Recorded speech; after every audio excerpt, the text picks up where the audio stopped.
I'm Lady Charmaine, and welcome back to another edition of the Lady Charmaine Live Show. And of course, I have another great interview for you today. My guest today, she's an actress who has appeared in television shows like Survivor's Remorse, Atlanta, and even the season finale of The Have and Have Nots. And she is here today to talk about season 3 of the Bounce hit show, Saints and Sinners. Help me welcome Miss Dawn HalfKenny to the show. Welcome. Hey, Lady Charmaine. Well, I'm so glad to have you on the show. And first, I want to say congratulations because season 3 premiered to high numbers. And I know you all are excited about that. So tell me, how does that feel to know that people were waiting so long for the anticipation of season 3 and look at the numbers? Lady Charmaine, let me just tell you that I am elated. Like we're making history, we're breaking numbers. Mm-hmm. Like it's such a great feeling right now. Like I can't even really express. I'm so thankful though, but I'm just so happy to be a part of this show. Like this is history that we're honestly making on Bounce TV. Like it's the #1 show on the network, and it's a top watch show with episode was the #1 watch show in the history of Bounce. So that's crazy. And just to know that you're absolutely a part of that history making process. But before we get into the show, because we want to talk about that as well and the characters, but I want to know, Dawn, where are you originally from? I am originally from Texas, Killeen, Texas. I'm an Army brat, so Really? Killeen, Fort Hood area. But I was born in the mountains of West Virginia, so it was kind of back and forth up until around I was in around middle school, and then from there on, I stayed in Texas. So yeah, I'm a Texas girl. Okay, like Bishop Jake says, he was born in the mountains of West Virginia as well, so y'all might be kind of neighbors from where he's from, because he would always say that as well.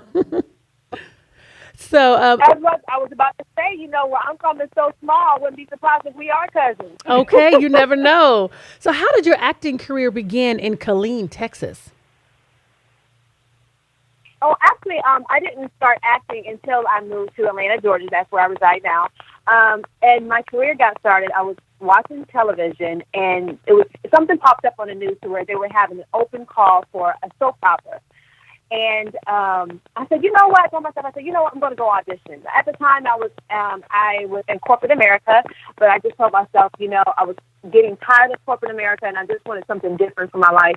And so after I saw that audition, I literally, the next day, I went, and I had my headshot and resume, and to be honest with you, I remember being in the room and just kind of looking around. Well, first, let me just say, the line was wrapped around the building like American Idol. And I was just like, oh, my goodness, I'm going to stand in the line like, what am I doing? I'm not an actor. Am I supposed to be here? But I stayed, and I ended up making it to the next round of auditions. And then I made it to the next round again, and then I made it to the next round the next day. And I will never forget, out of 10 females, they chose one female. I made it to the top 10, but I was not the #1, but it's okay. So I was like, that's where my career started. That's when I said, you know what? This is what I want to do. This is my calling. You know, it's so funny. We have a similar story because I remember when I made it to the top 10 for a national show to replace somebody. And although I didn't get chosen, I was only African-American woman that they chose. And sometimes, like, this is where I'm supposed to be. First, I wasn't going to even try out for it when I did. And I got that far out of 10,000 people. I'm like, okay, this is the career that I'm supposed to be in. So I definitely know that feeling. And then you got a chance. You were on Survivor's Remorse. How did that come about? Oh, God, Survivor's Remorse. But, Survivor's Remorse, I'm so sad that it got canceled, but because it was such a good show and it was such good content. But it was an awesome feeling. I'm really good friends with Rodrigo on the show. I think he's an awesome, humble actor. But I auditioned like everyone else, and I made the callback. And then I think literally as soon as I walked out the callback audition, my agent called me and said, you know what, you booked. I was like, oh, this is awesome. And, I played one of the mean girls in this episode, and so I got a little bit of heat behind it, but it was fun. Anytime you get a yes or anytime I book a role, I'm thankful. So it's just a stepping stone to the next project. Those are all good. Well, I know that's right. And then you were also in Atlanta. My kids absolutely love that show. So with you being in Atlanta and having the opportunity to be on a show called Atlanta, did you have to audition for that one, or did they see something in you that they liked and just gave you the role? No, honey, I can't wait till I get to the point where I don't have to audition. I know that's right. No, oh, yeah, everything that I booked, I auditioned for, Mhm. and with Atlanta, that was actually a taping. And I remember I said I want to make this as real as possible, so I put myself in the setting. Like the role that I played, the character's name was Nina, and she was a bartender. So I'm like, okay, I know plenty of bartenders here from Atlanta. I know the lingo. I know how they talk. I know how they move. I know how they look. And so I literally put myself in that character, and I taped it one time. And the person who taped me, I will never forget. They said, "Do you want to look at it? Do you want to do it again?" I said, "Nope." I said, "I felt it. I was very organic. I was like, I just want to go ahead and submit it." And I didn't. I think I don't. Yeah, I didn't get a call back. I just booked from that one. So I was like, "Oh, this is just awesome! Like this is awesome." And being on set with Danny, he is so talented. Like he is. I have to share the story with you because it's so funny. I know some people, well, now, I'm sure because he's more popular, but, I knew of him because of Childish Gambino. Mhm. But I didn't know of him as an actor. And so I knew of his work, but I never seen any of his videos or anything like that. I just heard some of his songs, so I knew of him that way.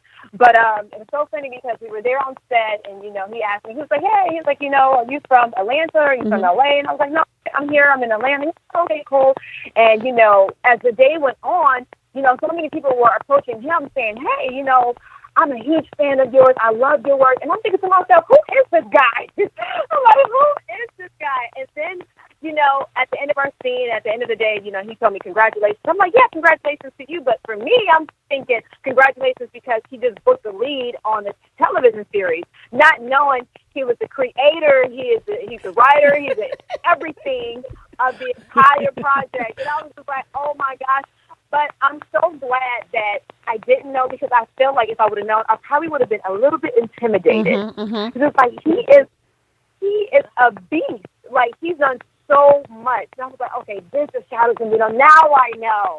But it's all good. Yeah, he's an awesome person to work with. Very, very smart. So you didn't know that he was the man that you were talking to, like when they say the man. And I didn't know that. I had no idea. He was probably the one that gave me the role. I had no idea, but I was just thankful, But it was also really good because, he got to see the real me. Right. It wasn't a situation where I felt like I had to put on at all. So he's a really cool character, yeah. A really cool person to be around. So now here we are. We are at the season 3 of Saints and Sinners that premiered to like high record-breaking numbers. Thank God you guys are making history. So let's talk about this role because, girl, your little role is kind of transitioning. I'm like, ooh, girl. It started unfolding even the more, from 1 to 2. We found out what your past was. And, ooh, now you were Christian Keys. Yes. And as I say, in everything. So let's talk about your role of the character you play. It's so funny because when the season first started, season 1 first started, Angela started off as like this very quiet but still yet nosy character. And as the seasons went on, you got to see the character develop into someone who you realize, okay, she does have a past. She, she was a former dancer. She has a very promiscuous past. She was on drugs, and now you see it to where it's like, okay, she's about her money. Angela she don't play when it comes to her money. She makes sure that all her tracks are covered. She makes sure that she does whatever it takes to secure her job there at the Greater Hope as a secretary. But then this season, you're going to see a little bit. Angela talks a little bit more this season. So she got a little bit comfortable. She's very comfortable in where she's at. But yes, she wants to take it to the next level with her money. So I love being Angela. Well, your girl's a little spicy. That's one thing I must say because it's all coming out. And yes. And what else can we expect to see on the show this season? Because, you have Lady Ella and then you have a Clifton. And who really surprised me, Don? Who's a good actress? Karlie Redd. I was like, we all know her from the reality show, Love and Hip Hop Atlanta. But I'm like, oh, she got some acting chops. I'm so proud of her. I'm so proud of her also. Karlie and I, we had some scenes together this season, and it was really good because, it was a couple of, I don't think that I really got a chance to work with her last season, but this season was so awesome. And her spirit is so sweet.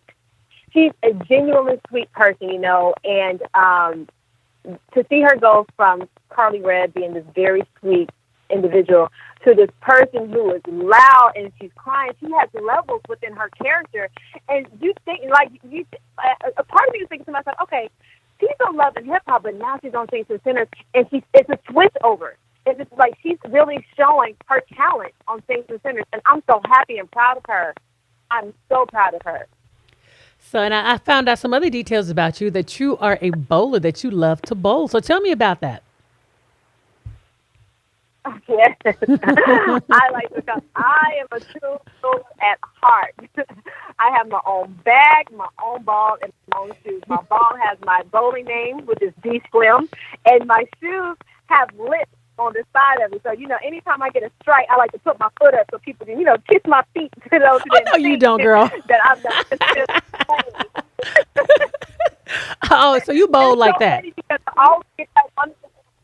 Yes, you know, I always get this one person that's like, oh, you know, they think that they can bowl better than me or something like that, and I'm like, I don't talk. I leave my talk junk until we get to the lanes, and then, you know, they're like, dang, we didn't know you were this good. I'm like, I'm serious. We're not friends while we're bowling. We're not friends at all. Okay, I know, that's right. And, you know, with you being a beautiful woman, as we say in Hollywood, but you're in Atlanta and you're an actress, I hear that you're single. Are you single? You are. I am single. Look, Lady Charlie, you have to hit me up with somebody. Listen, put me on a blind date. You know what? We can make that happen, girl. Because I wanted to know, what are you looking for in a man? What is your ideal mate? Oh, to be honest with you, one thing that I feel is very important is God. He has to be God-fearing. When I tell you, I'm a firm believer that you have to have God in the center of your relationship, otherwise it won't work. Mm-hmm. Mm-hmm. It would not work. That's speaking from the past experience. You know, I've dated in the past where, you know, the gentleman, he really wasn't that much into church, but he was a good guy. And I told myself, you know what, I can still work through it. But then I was like, girl, if he knew more about the Lord, he will understand the situation. Oh, I absolutely love it. Yeah, so that's number one. He definitely has to be God-fearing. He has to have goals. Right. You know, honey, I got a lot going on in my life. I got goals that I'm trying to achieve. And so the gentleman, he definitely has to be a go-getter, you know, because I can't have somebody just sitting around waiting on me. Okay, I know that's right. So basically, he has to have first God in his life. Amen. A woman after my own heart. So number one, fellas, if you're watching, God in your life. Number two, you got to have a job. You got to be a go-getter. She don't want nobody broke. She just said. Have a great personality. Yeah. Right. She has to have a great personality because I like to laugh and I like to have a lot of fun. Okay, well, those are some great criteria. You're not asking for much. That's not a whole lot. You know what? That is not a whole lot, fellas. I'm sure there's somebody out there that can fit that description. But number one, you got to have God in your life. You better have some Jesus and know how to pray. We're going to put that out there today. You got to know how to pray. Get a prayer through. Praise the Lord. Well, Don, it was truly a pleasure having you on the show. We definitely got to have you back. You were so fun. I love your personality. I might even have to bring you back on my Hot Topic show. I might have to do that because we got to find you somebody, Don. Absolutely. Yes, so we gonna schedule that. Absolutely. We want to remind the audience. Thank you so much for having me. You're welcome. And I want to remind the audience to make sure that you tune in this Sunday to Saints and Sinners, 9/8 Central, right there on Bounce TV. If you do not have it, make sure you download also the Bounce app, and you can also catch up on season 1 and season 2, because I'm gonna take this as a binge-worthy television show. And again, thank you so much, Don, for coming on the show. Yes, thank you again for having me. And a major shout out again to the fans and to the supporters who've been riding with us since season 1, and of course to Swirl Films and Bounce TV for these breaking record numbers. I'm so grateful to be a part of the team. So thank you again for having me. And I'm so happy for you. And you have a blessed day, Don. Yes. Bye-bye. And again, don't forget to tune in to Saints and Sinners this Sunday, 9, 8 Central. You would not be disappointed. Now, you got to go and catch up on season 1 and season 2 so you can know where season 3 is going, and you will not be disappointed. And just to let you know that this segment of the Lady Charmaine Live Show was sponsored by UpAndAwayTravelServices.com. Book your travel services today. Summer is just around the corner, and this is a great way that you can vacay with my girl, Sherry Brockman, who will be your specialist. Give her a call at 916-826-6606. And do not forget to join my Hot Topics group. It's right there on Facebook. It's Hot Topics Real Talk No Chaser. And follow me on social media. And don't forget to tune in to Hot Topics with Lady Charmaine every Thursday night at 7 p.m. on Facebook Live. And again, I want to say thank you to my guest, Miss Dawn HalfKenny of Saints and Sinners. Tune in Sunday night, 9, 8 Central on Bounce.